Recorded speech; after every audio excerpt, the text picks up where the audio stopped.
हर व्यक्ति को पढ़ा लिखा होना चाहिए। प्रेम और मित्रता की कहानी आपको सुनाते हैं। विजयपुरा एक छोटे से शहर में केवल एक ही गवर्नमेंट स्कूल था। सभी जाति वर्ग के बच्चे एक साथ पढ़ते थे। इसी स्कूल में 8वीं क्लास में जया और रोशनी भी पढ़ाई करती थीं। दोनों अच्छी सहेलियां थीं। हालांकि दोनों की आर्थिक स्थिति में बहुत ही जमीन आसमान का अंतर था। रोशनी बड़े जागीरदार की बेटी थी और उसकी सहेली जया के पिताजी नहीं थे और उसकी माता स्कूल में रोटी बनाने का काम करती थी।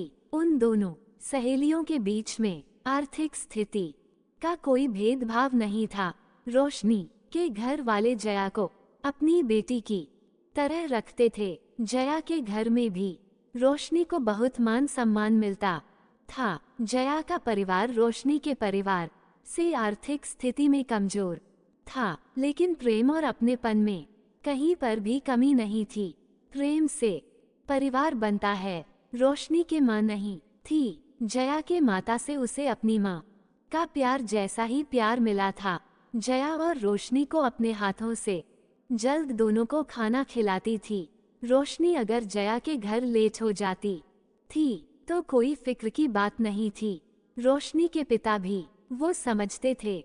वो भी रोशनी के लिए कपड़े मिठाइयाँ लाते थे तो वो जया के लिए भी लाते थे कि जया और रोशनी में क्या फर्क करना। दोनों सहेलियाँ तो दोनों बहनें की तरह तो ही रहती है, इनमें क्या भेदभाव करना। दोस्तों, हमें कभी भी किसी गरीब के साथ भेदभाव नहीं करना चाहिए। वह भी तो एक इंसान है।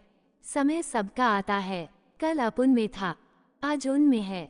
समय सबका बदलता है। जिस प्रकार से रोशनी और जया के परिवार वालों ने अपने बच्चों के बीच भेदभाव नहीं रखा, उसी प्रकार से हमें भी हमारे जीवन में किसी इंसान के प्रति भेदभाव नहीं करना चाहिए। परिस्थितियां, हालात आज हैं, कल अवश्य बदलेंगे और प्रयास करते रहेंगे तो जरूर बदल जाएंगे, क्योंकि हर इंसान चाहता है कि अपनी जिंदगी बदले। हम कब तक ऐसे ही जीते रहेंगे? हर इंसान की कोशिश होती है कि वह अपने आप को बदले, परंतु समस्या और परिस्थितियां के कारण हालात को सुधारे फिर भी बिगड़ी जाते हैं। परंतु उसकी कोशिश यही होती है कि जीवन में मुझे कुछ भी करके अपनी जिंदगी में परिवर्तन करना होगा। जय हिंद दोस्तों, आपको ये कहानी कैसी लगी कमेंट बॉक्स में जरूर बताएं।